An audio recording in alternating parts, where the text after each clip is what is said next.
શ્રી વલ્લભ.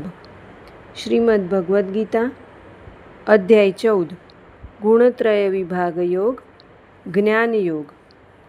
શ્રી ભગવાન કહે છે, જે શરીરધારી પ્રાણીઓ ઉદ્ભવે છે, પ્રકૃતિ એ સર્વની ગર્ભ ધારણ કરનારી માતા છે અને હું બીજને સ્થાપનાર પિતા છું.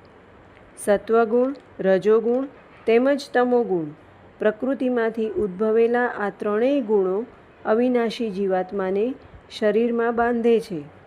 એક રજોગુણ આ જીવાત્માને કર્મના તથા એના ફળોના સંગ વડે બાંધે છે. બે તમોગુણ આ જીવાત્માને પ્રમાદ, આળસ અને નિંદ્રા વડે બાંધે છે. રજોગુણ અને તમોગુણ જ્ઞાનને ઢાંકી દઈને પ્રમાદમાં પણ જોડે છે. રજોગુણ અને તમોગુણને દબાવીને સત્વગુણ વૃદ્ધિ પામે છે.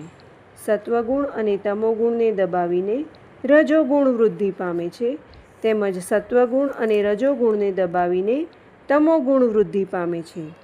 આ ત્રણેય ગુણોને પાર કરીને સર્વ પ્રકારના દુઃખોમાંથી છૂટીને આ પુરુષ પરમાનંદને પામે છે.